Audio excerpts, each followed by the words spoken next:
बहुत बड़ा दावा यूएस नेवी की 5th फ्लीट पर हमले का दावा ईरान ने कर दिया है। युद्ध के बीच ईरान ने देखिए बहुत बड़ा दावा कर दिया है और ईरान का ये दावा है कि यूएस नेवी की 5th फ्लीट पर हमला हुआ है और इस हमले में 21 अमेरिकी सैनिकों की मौत का दावा भी कर रहा है।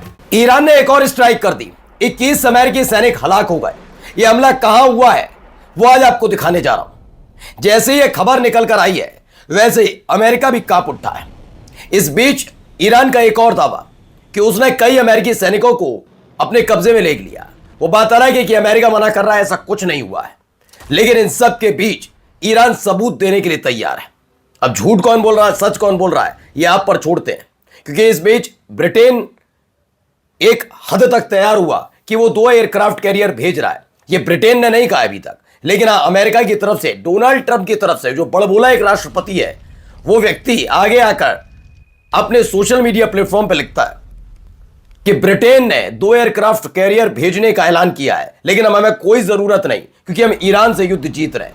ऐसे जीत रहे हो, एक झटके में 21 सैनिक हलाक, 700 से ज्यादा सैनिक, अमेरिकी सैनिक अकेले हलाक हो गए। यह युद्ध जीतना होता है।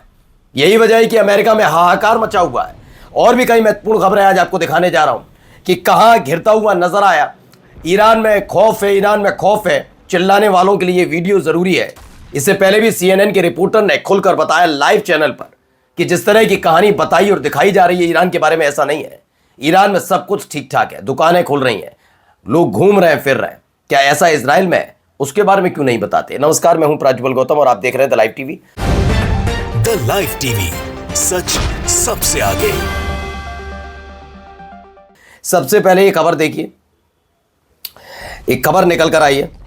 बहुत बड़ा दावा यूएस नेवी की 5th फ्लीट पर हमले का दावा ईरान ने कर दिया है। युद्ध के बीच ईरान ने देखिए बहुत बड़ा दावा कर दिया है और ईरान का ये दावा है कि यूएस नेवी की 5th फ्लीट पर हमला हुआ है और इस हमले में 21 अमेरिकी सैनिकों की मौत का दावा भी कर रहा है ईरान।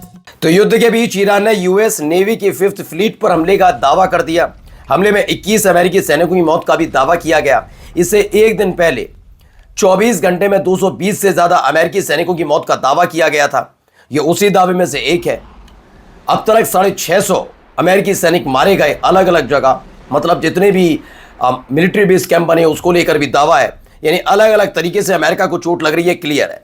अब तेल अवीव का जो एयरपोर्ट है, जरा पहले उसे दिखाता हूं, फिर दिखाता हूं कौन सच्चा कौन झूठा। पहले देखिए,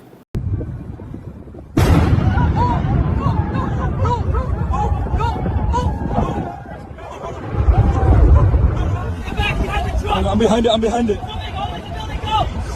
Jesus. Hose line. तो दावा यह है कि तेल अवीव एयरपोर्ट है जिस पर ईरान ने स्ट्राइक की और उसके बाद हालात ये हैं।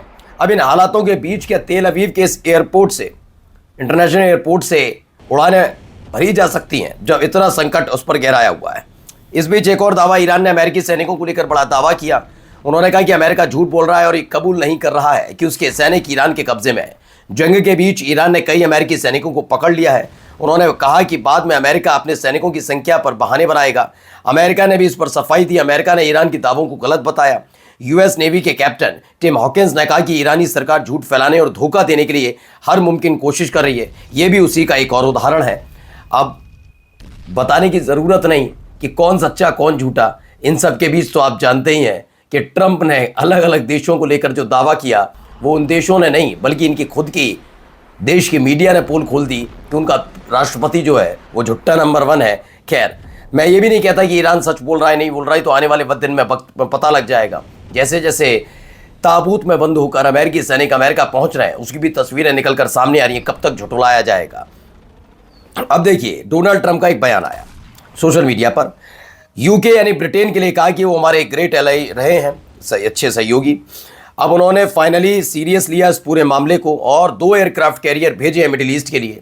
लेकिन वो पीएम यानी ब्रिटेन के पीएम स्टारमर को पर तंज कसते हुए कहते हैं, लेकिन अब इसकी कोई ज़रूरत नहीं। हम ईरान का, बट वी विल रिमेंबर, हम इसे याद रखेंगे। धमकी भरे लहजे में ये ट्रंप नाम का आदमी कहता है कि इसे हम याद रखेंगे, हम वैसे भी ईरान वाला युद्ध जीत रहे हैं। अब इसी को लेकर Trump says does not need UK's aircraft carrier for Iran war. लोग अब सवाल यही करने लगे हैं कि अमेरिका अपने आप को समझता क्या है? उसको लगता है उसके दोस्त उसके इस सनक में, उसके पागलपन में, जो उसके अपने देश के लोग साथ नहीं दे रहे। अमेरिका इस बात को लेकर नाराज है। उसके साथ ही उसकी सनक में उसका साथ देकर किसी भी देश पर हमला करने के लिए तैयार हो जाएंगे और धमकी देने पर उतारू हो जाता है ट्रंप। और ऐसे देशों के सामने नतमस्तक होने वाले देश, उस देश के राष्ट्र प्रमुखों पर भी मैं धिक्कारता हूं कि एक ऐसे आदमी के सामने नतमस्तक होने का क्या लेना देना। और आज आप नतमस्तक हैं तो याद रखिएगा, दिन, 2 दिन, महीने, 2 महीने, 4 महीने, 6 महीने, 1 साल बाद आपको भी भुगतना पड़ेगा। लेकिन आप नहीं भुगतेंगे। यह भुगतान किसी भी राष्ट्र प्रमुख का नहीं होता। अगर ट्रंप की सनक बढ़ी और उसमें आज आप उसका साथ दे रहे हैं और कल वो आपके खिलाफ कुछ करेगा तो वो आपके खिलाफ नहीं करेगा, आपके देशवासियों को भुगतना पड़ेगा। ऐसे लीचड़ आदमी से दूर रहना चाहिए। मैं पूरी जिम्मेदारी के साथ इसलिए बोल रहा हूं क्योंकि जब छोटे छोटे बच्चों को मौत के घाट उतारा जाता है तो आप देखिए ईरान में क्या होता है।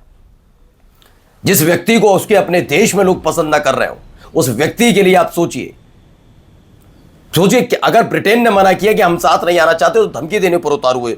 ऐसा कोई राष्ट्रपति, ऐसे राष्ट्र प्रमुख के ला जाते हैं। ईरान का वो हथियार जिसने यूएस इजराइल की नींद उड़ा रखी है, फतेह 2 है। ईरान की वो मिसाइल जिसने खाड़ी देशों में बने अमेरिकी सैन्य अड्डों को बहुत नुकसान पहुंचाया। ये बैलिस्टिक और हाइपरसोनिक मिसाइल का कॉम्बिनेशन है। दोनों खूबियां इसे काफ़ी खतरनाक बनाती हैं।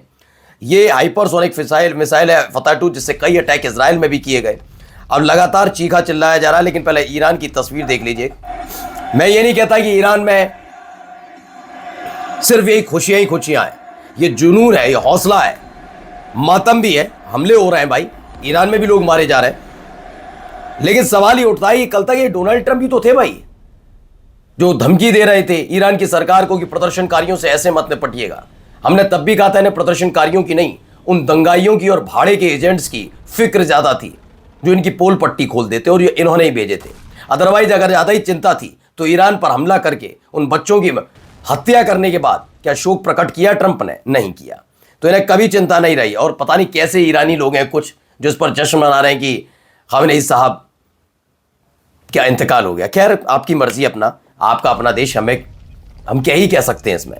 We are not neutral, we are supportive to Iran, Russian ambassador to the UK. अब ब्रिटेन में बैठे हुए रूस के एम्बेसडर ने साफ कह दिया कि हम न्यूट्रल नहीं है। ये नहीं कि ना हम इनके साथ हैं ना उनके साथ हैं, हम सीधे सीधे ईरान के साथ हैं और ईरान को समर्थन दे रहे हैं। ये साफ साफ यहाँ भी देखिए समर्थन में उतरे हैं लोग। हर कोई अब इस वॉर स्टॉप की बात कर रहा है। We want justice, you say how? Hands off Iran now! Hands off Iran now! तो बताया न्यूयॉर्क में भी इसी तरीके से ट्रंप के खिलाफ लोग उतरे हैं न्यूयॉर्क में और विवाद खड़ा हुआ है। यहाँ देखिए जरा, यहाँ पर भी चैंटिंग हो रही है, मतलब हर जगह।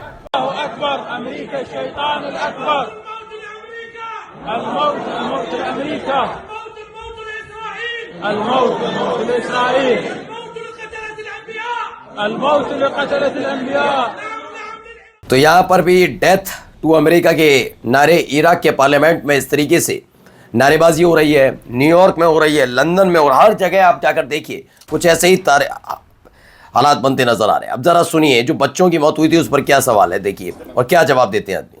States bomb a girls' elementary school in southern Iran on the first day of the war and kill 175 people. Based on what I've seen, that was done by Iran.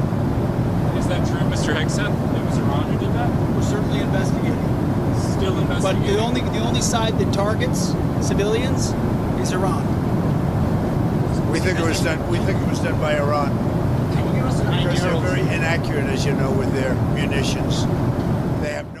ये कह रहे हैं ये सारा किया तेरा ईरान का है कि ईरान ने अपने ही देश में एक स्कूल पर, बच्चियों के स्कूल पर बम गिरा दिया।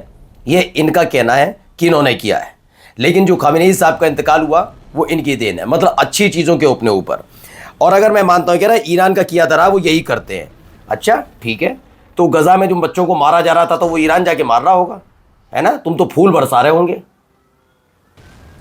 तभी तो नरसंहारक का टैग लगा हुआ जिसके साथ खड़ा हुआ है ट्रंप। वो नेतन्याहू क्या है? मैं यकीन बता के कह रहा हूं, मैं इजरायलियों के लिए नहीं कह रहा हूं, लेकिन इजराइल का वो प्रधानमंत्री नेतन्याहू, दो कौड़ी का आदमी जो बच्चों को नहीं छोड़ता, और उसके साथ ही कौन खड़ा हुआ है? ह्यूमन राइट को आपने खूंटी पर टांग रखा है और यहाँ के बन जाएगा सीधा आदमी। मैं कह रहा हूं ऐसे सनक भरा इंसान जिसके साथ भी रहेगा अगला दौर उसी का आता है। इसीलिए कहते हैं कि थोड़ा दोस्तों को भी, दुश्मन तो दुश्मन दुश्मन एक बार के लिए कट्टर और खतरनाक वाला बना लो, दोस्त बनाओ जरा सोच समझ कर। अगर दोस्त आपका सनकी है तो दुश्मन से कम नहीं है। देखिए, इजराइल से it will target every new leader Iran appoints. हाँ, जितने भी ईरान में अपॉइंट होंगे नए नए लीडर, उनको हम निशाना बनाएंगे। नेतन्याहू का दावा, इस पर जवाब भी सुन लीजिए क्या कह रहे हैं ईरान की तरफ से।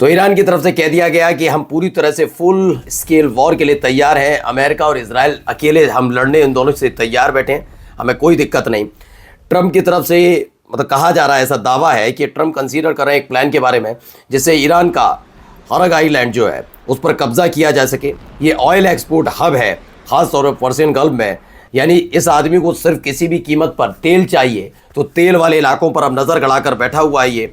और इस पर जवाब दिया ईरान के प्रेसिडेंट पेजेश्कियन ने, Iran will not allow a single inch of the country's soil to be taken.